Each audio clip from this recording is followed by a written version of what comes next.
블랙나이트 위성의 전설은 외계에서 기원한 우주선이 오랜 세월 동안 지구 궤도를 돌고 있다는 걸 말해줍니다. 말도 안 되는 소리 같죠? 하지만 수년에 걸쳐 이 이론의 지지자들은 이걸 증명할 수 있는 많은 증거들을 모았어요. 그러니 보고 직접 한번 판단해 봅시다.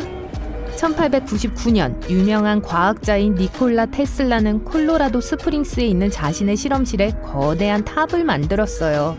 이 탑으로 대기 전기와 무선 에너지를 연구할 수 있었죠. 어느 날 예상치 못한 걸 발견하기 전까지 모든 게 잘 되고 있었어요. 그 탑이 인공적인 것 같은 신호를 잡기 시작했습니다. 처음에 테슬라는 그 신호가 대기 어딘가에서 오는 걸로 생각했어요. 하지만 알고 보니 훨씬 더 높은 곳인 우주에서 온 걸로 밝혀졌죠. 테슬라는 이 신호가 어떤 외계 생명체에 의해 보내진 걸로 결론지었어요. 하지만 과학계는 그의 이론을 무시했죠. 비록 테슬라의 천재성은 존중했지만 사람들은 여전히 그를 이상한 사람으로 여겼어요. 하지만 몇 년 후 테슬라의 보고서가 확인되었어요. 무선 라디오의 발명가 굴리엘모 마르코니가 비슷한 신호를 포착했어요. 그러고 나서 1927년 노르웨이의 라디오 엔지니어 요르겐 할스가 특이한 걸 발견했어요. 신호를 특정 파장으로 보냈을 때 몇 초 후에 그게 그에게 다시 돌아왔던 거죠. 처음에 그는 이게 평범한 라디오 에코일 수 있다고 생각했습니다. 짧은 전파가 지구와 성층권 사이를 튀는 건 드문 일이 아니거든요. 이 현상은 전파라고 불려요. 그러나 보통 이러한 현상은 아주 빨리 일어나요. 원래의 전송 후 약 7분의 1초 만에 발생하죠. 하지만 할스가 받은 신호는 돌아오는데 약 15초가 걸렸어요. 또 사람들이 쓰던 무선 에코와 일치하지도 않았고요. 이 현상을 목격한 사람은 엔지니어뿐만이 아니었습니다. 많은 라디오 애호가들이 이 신호를 발견하고 확인했어요. 하지만 그 누구도 어떠한 설명을 찾진 못했죠. 자, 그게 뭐였을까요? 지금까지 테슬라가 옳았던 걸 수도 있을까요? 이걸 분석해보죠. 우선 신호는 존재했고 많은 사람들에 의해 기록되었습니다. 하지만 테슬라와 마르코니의 신호와 할스의 메아리는 완전히 다른 거예요. 사실 테슬라와 마르코니는 펄서에서 오는 신호를 포착한 거였어요. 펄서는 빠르게 회전하는 중성자 별이에요. 펄서는 우리 태양보다 더 큰 별들이 생애 주기를 마칠 때 탄생해요. 그 후 중성자 별이 되어 강한 충격을 받아 미친 속도로 회전하기 시작하죠. 동시에 펄서가 방출하는 전파는 아주 멀리 우리 행성에까지 와요. 펄서는 1968년에야 발견되었어요. 그러니까 테슬라와 마르코니가 받은 데이터를 설명하지 못한 건 놀라운 일이 아니에요. 하지만 요르겐 할스는요? 그가 발견한 건 이제 LDE 또는 오래 지연된 에코로 알려져 있습니다. 솔직히 말해서 이 에코들은 여전히 미스테리로 남아있기 때문에 더 복잡한 개념이에요. 과학자들은 LDE가 지구 대기 중에 어떤 것에 의해 야기된 것일 수도 있다고 제안해요. 아니면 태양의 플라즈마 구름이나 달에서 반사된 것일 수도 있어요. 안타깝게도 우리는 아직 진실을 몰라요. 다음 사건은 1960년에 일어났어요. 뉴욕타임스는 미확인의 조용한 위성이 미국 관측소에 의해 극지에 가까운 궤도로 지구 주위를 돌고 있다는 게 발견되었다. 다크 위성이라고 불리는 이 신비한 위성의 정체와 기원은 거의 2주일간의 추적에도 불구하고 알려지지 않았다 라는 기사를 실었어요. 많은 사람들은 이게 그 유명한 블랙나이트 위성임에 틀림없다고 믿었죠. 하지만 나중에 과학자들은 이게 사실은 길을 잃은 일반 위성의 잔해라는 걸 확인했어요. 오작동에 추진기가 잘못된 방향으로 보냈어요 라고 그들은 주장했죠. 어쨌든 이 모든 이야기가 블랙나이트 위성에 대한 새로운 관심으로 이어졌습니다. 전 세계의 천문학자들이 그걸 관측했다고 주장하기 시작했어요. 모든 이상한 천체가 그 유명한 어두운 우주선이 될 수 있었죠. 하지만 지금까지 블랙나이트 위성에 대한 모든 사진과 데이터는 지구의 관측소에서 가져온 거예요. 그것의 존재를 증명하거나 반증하기 위해 사람들은 궤도에 있는 목격자들이 필요했어요. 보든 쿠퍼는 조종사였고 인류 역사상 최초의 우주 비행사 중 한 명이었습니다. 1963년 그는 그 당시 미국에서 가장 긴 우주 임무인 머큐리 아틀라스 9호에 참가했어요. 비행하는 동안 그는 모듈 앞에서 외계에서 기원한 것으로 추정되는 이상한 녹색 물체를 발견했습니다. 그러고 나서 지구에 있는 승무원들에게 그것에 대해 알려주었죠. NBC 뉴스는 그 소식을 듣고 쿠퍼와 인터뷰하려고 했어요. 하지만 이상하게도 나사의 임무 기록도 쿠퍼도 이 사실에 큰 중요성을 부여하지 않는 것 같았어요. 마치 그런 일이 전혀 없었던 것처럼 말이죠. 나중에 나사의 공식적인 설명은 쿠퍼의 우주선에 전자 오작동이 있었습니다. 그게 이산화탄소의 수치를 증가시켰고 결국 쿠퍼가 환각을 보게 된 거예요. 쿠퍼는 이 버전에 동의했어요. 쿠퍼가 은퇴했을 때 외계 생명체를 찾는 것에 관심을 갖게 된 건 어쩌면 이상한 우연일지도 몰라요. 하지만 이 모든 게 사실이고 지구 궤도에 신비한 우주선이 있다고 가정하더라도 우리에게 원하는 게 뭘까요? 왜 우릴 감시하려고 할까요? 1973년 스코틀랜드의 연구원 덩칸 알라스데어 루나는 이것을 조사하기로 결심해요. 그는 노르웨이 과학자들이 수집한 LDE에 대한 모든 데이터를 모아서 그걸 연구하기 시작했어요. 갑자기 그는 코드를 숨길 수 있는 몇 가지 편차를 발견했습니다. 그는 이 데이터를 그래프로 배열했어요. 한 축은 에코 사이의 시간 지연을 의미했고 다른 축은 그 배열에서 에코의 위치를 의미했죠. 그게 점들의 집합체인 걸로 밝혀졌는데 일종의 우주 지도 같아 보였어요. 즉, 목동자리의 지도였어요. 루나는 1929년에 프랑스 천문학자들이 기록한 에코를 분석하기 시작했습니다. 다시 같은 별자리를 얻었죠. 하지만 그 별들 중 하나가 살짝 다른 곳에 있었어요. 그러자 루나는 이게 진짜로 과거의 별지도라면? 이라고 생각했습니다. 시간을 되돌린 후 루나는 마침내 전체 그림을 얻었습니다. 그는 이것이 13,000년 전의 별자리의 모습이라는 걸 발견했어요. 아마도 그들이 수천 년 동안 우리를 지켜봤을 수도 있다는 걸 의미하는 거겠죠. 1973년 루나는 영국 잡지 스페이스 플라이트와 인터뷰를 했어요. 그는 LDE에 숨겨진 라디오 메시지를 해독했다고 했죠. 여기서 시작해요. 우리의 고향은 이중성인 목동자리 엡실론이에요. 우린 태양으로부터 7개의 행성 중 6번째에 있는 행성에 살고 있고 둘 중에서 더 큰 거예요. 우리의 6번째 행성은 하나의 위성을 갖고 있어요. 4번째 행성에는 위성이 3개 있어요. 우리의 첫 번째 행성과 세 번째 행성에는 각각 하나씩 있어요. 우리의 탐사선은 지도에서는 아크투루스로 알려진 위치에 있습니다. 소름 돋았어요. 하지만 이 보고서들이 뉴욕타임스, 타임지, 그리고 다른 잘 알려진 잡지들에 실렸음에도 불구하고 아무도 이 주제를 진지하게 받아들이지 않았어요. 안타깝게도 루난의 이론은 어떤 증거로도 뒷받침되지 않았습니다.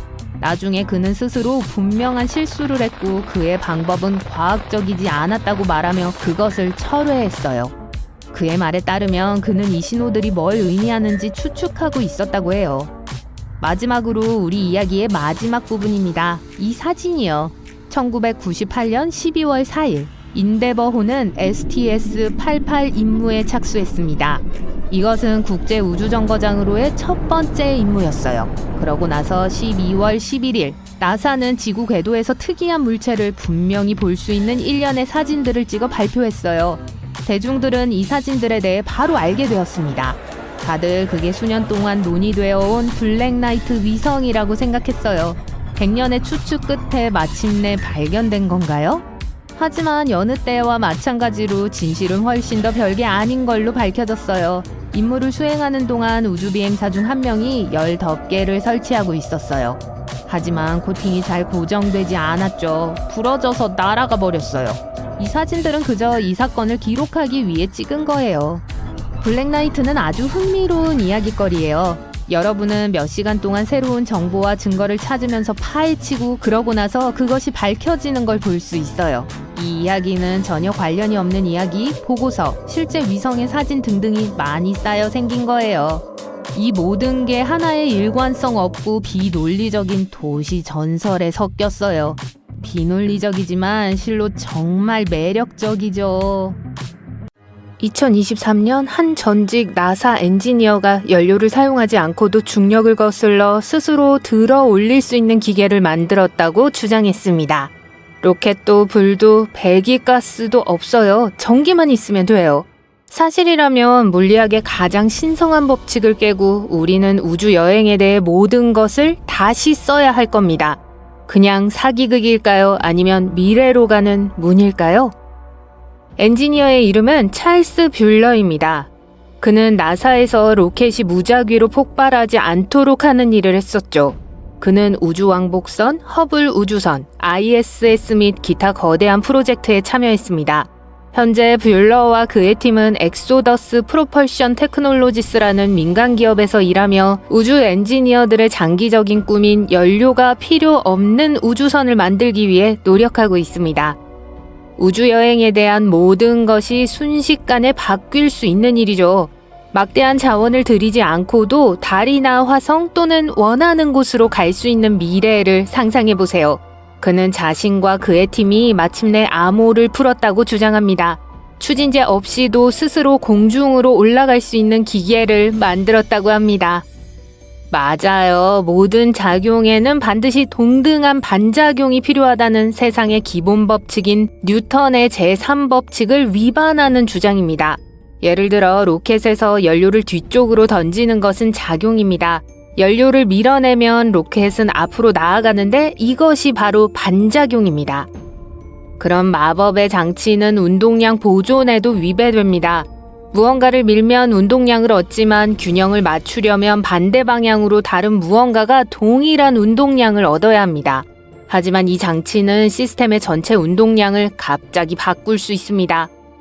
아무것도 밀지 않고도 움직인다면 도대체 어떻게 한 걸까요?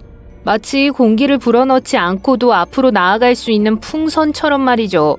만약 이 기계가 실제로 작동한다면 수백 년 동안 물리학에서 발견하지 못한 새로운 미지의 자연력이 존재할 겁니다. 뷸러 자신은 이를 새로운 힘이라고 불렀습니다. 어떻게 작동하는지 알아봅시다. 이 마법의 장치를 만들기 위해 그들은 정전기를 사용했습니다. 테스트 장치는 카드 덱 크기 정도의 30g짜리 작은 물체였습니다. 그리고 전하가 만들어내는 일종의 보이지 않는 힘인 전기장을 이용해 추력, 즉 밀어내는데 성공했습니다.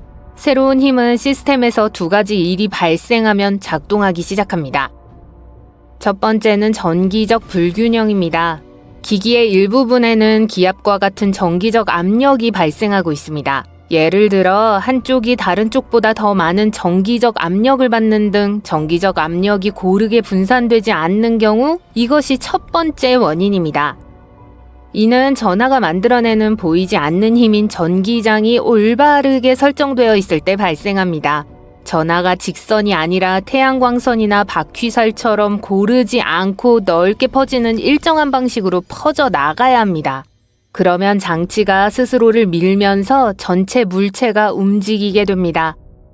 처음에는 신비한 새로운 힘이 거의 눈에 띄지 않을 정도로 작았습니다. 추진력도 소음도 거의 없었습니다. 하지만 업그레이드할 때마다 상황이 바뀌기 시작했어요. 그리고 2023년 마침내 지구의 중력을 극복할 수 있는 충분한 추력을 측정했습니다. 가장 이상한 점은 전원이 꺼져 있어도 재료의 충전이 남아있는 한 추진력이 계속 유지되는 경우도 있다는 점입니다. 이상해요. 정말 이상합니다. 이는 물리학에서 완전히 새로운 우리가 현재 이해하고 있는 것보다 더 깊은 무언가를 암시합니다. 이제 정직한 과학자라면 당황하기 시작합니다. 믿기 어렵기 때문이죠. 솔직히 과장된 이야기일 수도 있어요. 뷸러는 이 연구가 아직 초기 단계라고 인정합니다. 연구팀은 이 발견을 발표하고 특허를 받았어요. 참고로 이 회사에는 나사, 블루 오리진, 미 공군에서 일했던 사람들이 포함되어 있습니다. 수십 년 동안 이 문제를 연구해왔죠. 찰스는 워프 드라이브, 반중력, 스타트랙을 현실화하는 방법 등 대체 추진력과 기발한 아이디어에 열정을 가진 사람들을 위한 컨퍼런스인 에이펙에서 자신의 연구 결과를 발표했습니다. 현재 이 프로젝트는 활발히 진행 중입니다. 물론 이 내용은 매우 논란이 많으며 많은 과학자들이 회의적입니다. 아직 아무도 발견하지 못한 실수가 있을 수 있기 때문이죠. 그래서 그들은 우주에서 이 기계를 테스트하고 싶어 합니다. 우주에서도 작동한다면 우주여행이 영원히 바뀔 수도 있어요. 이런 발견은 이번이 처음이 아니기 때문에 사실일 수도 있습니다. 최근 IVO 리미티드라는 스타트업이 연료가 필요 없는 또 다른 추진 장치인 퀀텀 드라이브를 개발했다고 주장했습니다. 그들은 양자화된 관성이라는 이상하고 논란이 많은 물리학 이론을 활용하고 있다고 합니다. 이 이론은 마이크 맥컬로크라는 영국 물리학자가 만든 이론입니다. 그는 기본적으로 물체가 가속도에 저항하는 관성이 자연의 기본 법칙이 아니라 관측 가능한 우주의 가장자리에서 발생하는 이상한 양자 복사에 의한 효과라고 말했습니다. 그의 이론이 맞다면 올바른 조건에서 아무것도 뒤로 던지지 않고 추력을 생성할 수 있습니다. 연료가 필요하지 않고 전기와 충분히 영리한 셋업만 있으면 됩니다. 많은 과학자들이 이를 믿지 않지만 누가 알겠어요. 이 새로운 발명품이 실제로 작동할 수 있을지도 모르죠. 어쨌든 원래 IBO사는 무선 전력을 찾고자 하는 소규모 기술팀이 설립한 회사입니다. 이들의 첫 번째 아이디어는 정전 용량 기반 공중 전송이었습니다.